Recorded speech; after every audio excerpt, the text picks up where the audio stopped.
I welcome you to this class on We Should All Be Feminists by the Nigerian writer Chimamanda Ngozi Adichie. The main idea is about gender inequality. Before that, I have to say two sentences about the writer Chimamanda Ngozi Adichie. She is a Nigerian writer born in 1977, now settled in America. So she lives in two lands. One is her native land, and the second one, the one she migrated to. And this essay, the prescribed one, is given as a TED Talk. I don't know whether have you heard about TED Talk in December 2012, and in 2014 it was published as a short book which is available. What are the main points? Before we study any essay, we must be able to summarize it in 4 or 5 sentences. So the main theme, the capsule of this essay is she speaks about the difference in treatment of boys and girls, how boys get a preferred treatment than girls. The second one is how certain things are normalized. For example, if a woman is not married after a certain age and a lonely walking woman, and how women are expected to behave in a society, they are not expressed to show anger. So certain things are normalized. And the pay gap difference between men and women in many societies, in many cultures, if both of them are equally qualified and doing the same job but they are paid differently, and the lack of acceptance in society, if some women who show their what you may call true nature, true color, how society degrades them, how they are not accepted in the society, how they have been connotated with certain terms, and finally the invisibility of women in society. She says that if you look at the population, 52% of them are women, but still if you look at them at the top, is totally empty. You don't see much women at the top. So these are the issues which she wants to highlight importantly. Now we go into the brief summary of this class. Brief summary, she speaks about 13 points, dears, and all these points are very important. These points she has illustrated with a personal example. So it is very what you may call an interesting essay because it's completely covered with a lot of examples from her personal life. So before we go into the points, we will just go through what are the 13 points she speaks of. The first one obviously is the term, connotation of the term, what you may call feminist. What comes to our mind when we hear the word feminist. Second, are feminists unhappy? Because there is a notion that feminists are unhappy, unmarried women who hate men. And what is the negative baggage? There is a lot of negative baggage associated with the term feminist. And what are the kind of insult she had to face being a woman? And the concept of invisibility of women, and how women are discriminated in the workplaces, the difference in the pay scale, which she calls as the Lilly Ledbetter law of the US, and how she says that the physical strength is not a privilege today. It was some 1,000 years ago, but not now. And what are the gender expectations from the society, especially being a woman, what does society expect from them, and how women are raised differently. I told you how boys get a preferred treatment than girls. Then the most important thing, cooking.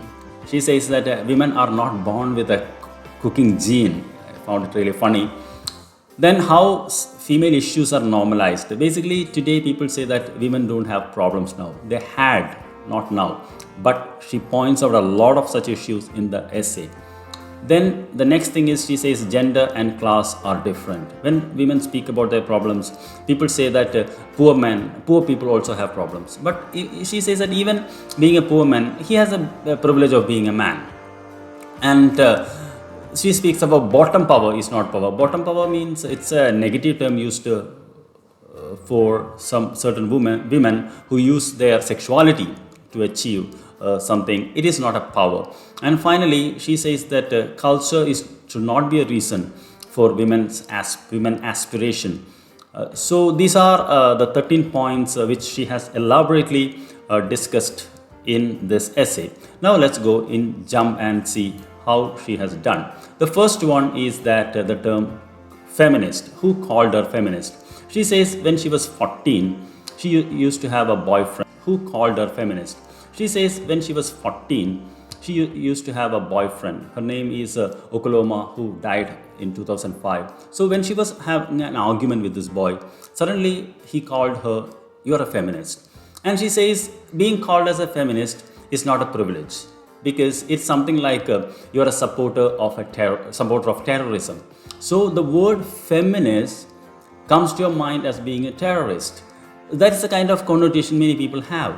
So when this boy, who was only 14 at that age, calls this girl a feminist, she means that you are unbearable. So she says it's not so, it need not have to be so. That is how she starts her essay. In the second point, she says, are we feminists unhappy, unmarried women, and man haters? She brings 3 examples from her personal life. I'm going a bit fast because it's a lengthy essay, and I know you don't have much time.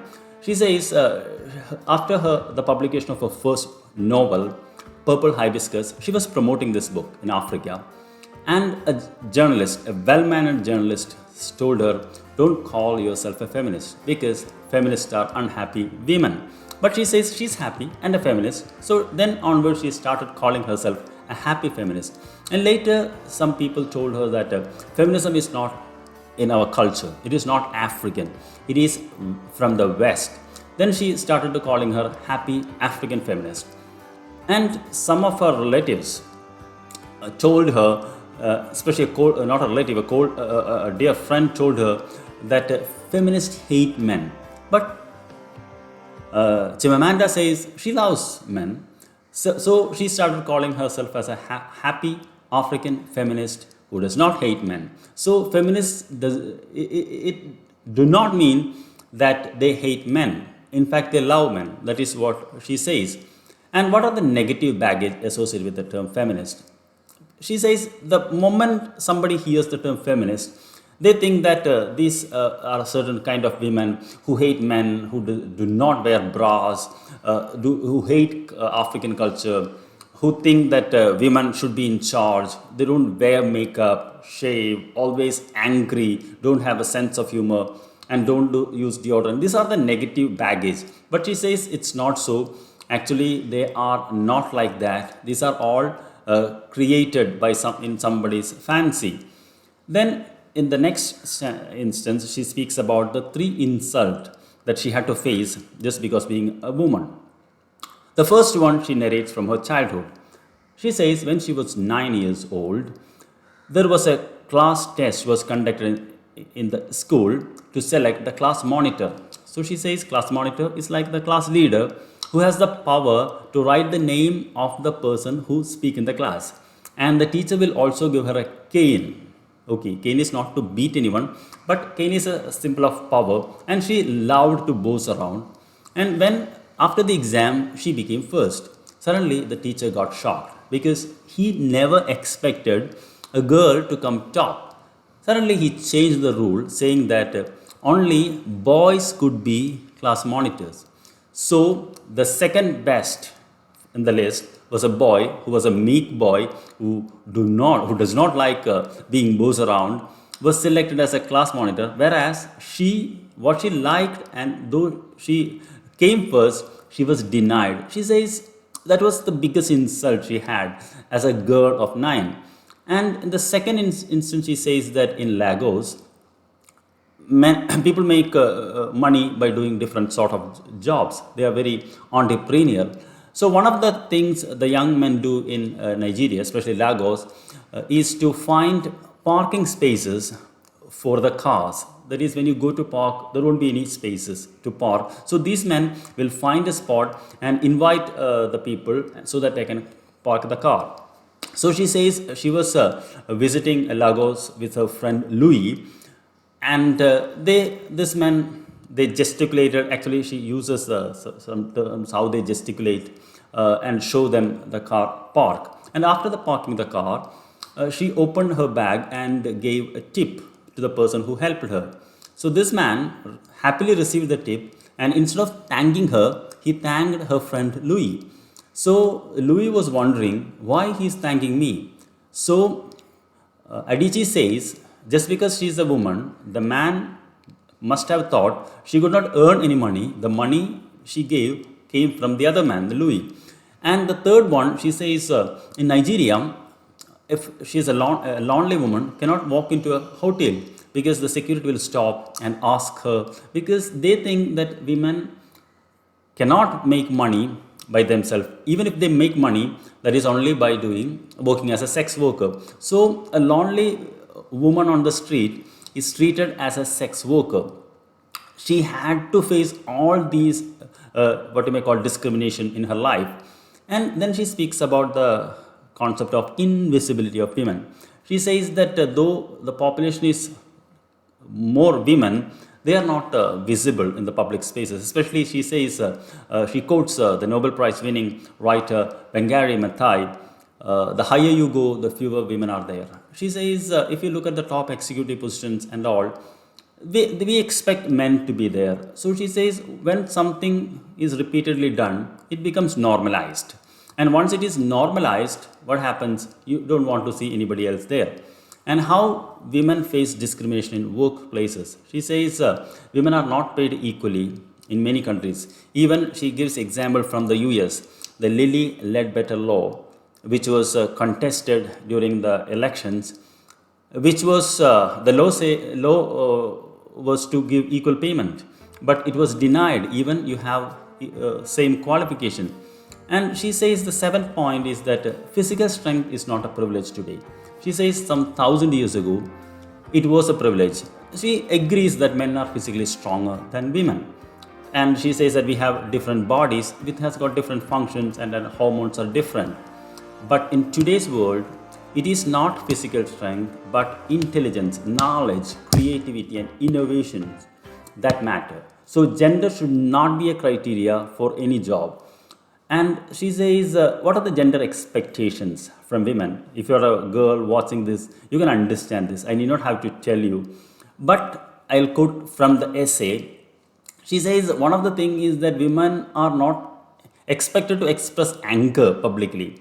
She says she wrote an article when she was 19, being lonely and a woman in Lagos. So one of her friends told her that you sound very angry. She says, yes, I'm angry. What's wrong with that? But she says, you're not supposed to get angry. And the second example, she says, she had a female American friend who became a manager. So before she became a manager, there was a man who was a very tough go-getter. So after becoming a manager, she found an employee who was forging with the time. So she tried to discipline him. Suddenly, the subordinate employee, man, he reported to the top management saying that this woman is very aggressive and difficult to work with. Actually, Adichie says the same thing, if done by a man, would have accepted by the society. But since it was done by a woman, people have difficulty in accepting. And the third example she gives is from her friend who works in advertising industry. She says her friend who works in advertising industry, there is only another man working with her. So whenever this woman says something, the manager will totally ignore it. Or the same thing told by the man will be accepted and congratulated. So instead of challenging it, the woman decided to go into the toilet and started to cry and vent out her feelings. And she speaks about how women are expected to wear a certain dress to be taken seriously. She says when she became a lecturer, as a young lecturer, she wanted to wear the comfortable dress. But in order to be taken seriously, she decided to wear a conventional suit. This happens in our society also. For example, teachers are expected to wear saris. If they wear, the management or people will say, you have to wear sari because you won't be taken seriously. So this happens everywhere. She quotes it taking the example, her own personal example. But she says that anger can change the world. Then four more points. She says it's a lengthy essay. I'm sorry, I know you're getting a bit weary. But for the examination point of view, I'm giving you this. How women are raised differently. Actually, there is no need for me to give you an example. You know what happens if you're a boy or a girl. How girls are the same thing. One of the things is that women should not have higher ambition. So if they try to set higher ambition, the society, the family will tell no. Another thing is that we always police girls, but boys are given the freedom. Parents are worried about what the girl is doing. And another thing is cooking. She says women don't come with a cooking gene. It is something what you may call attributed or forced by the society. How women are not respected if they are not married after a certain age. So she says one of her friends, she had to wear a fake wedding ring whenever she attends a conference to be taken seriously. And even she narrates an incident where when a girl was gang raped, instead of people complaining the crime or criticizing the crime, they blamed the girl. They said what she was doing alone with men. So this is the way society looks at women. And how female issues are normalized. Today there is a tendency that people don't look at female issues as issues. People say that they don't have any problems now. She says the example from the example of a restaurant. When she went to a restaurant with her friend Louis, the waiter came and took orders from Louis, but he totally ignored her. So she says in such instances, the man has to raise a voice saying that there is a human being sitting there. You have to respect her. You have to talk to her, take orders from her. So she says these are the things people take as normally. And she says gender and class are different. Actually, whenever she speaks about her female issues, some people don't like the word feminist or feminism. They say that these are all connected with human rights. But she says even a poor man has the privilege of being a man.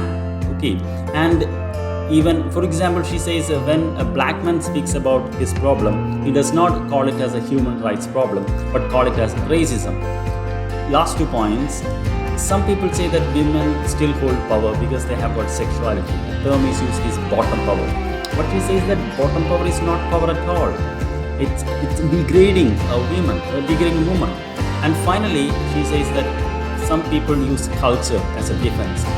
She says that culture is something constantly changes. Culture is not static.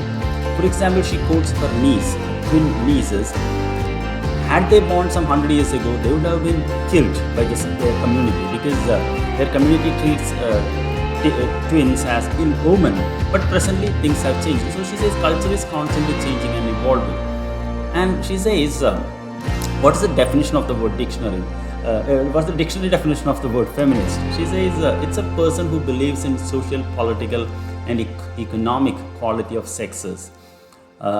In that sense, she says her grandmother and her brother were feminists because her grandmother, who ran away from home, who married the person she wanted to marry, and her brother, who is young and masculine but still concerned about women. So she concludes the essay by saying that a man or woman who addresses the issues of gender and tries to fix them are called as feminists. So in that sense, if you or me who is concerned about gender issues and we are trying to fix it, we are all feminists. So that is how she titled it, We Are All Feminists. Hope you got it, understood, and I will share this notes in the description below, and you can also get all the questions. Thank you for watching, and I'll see you in another video. Bye-bye.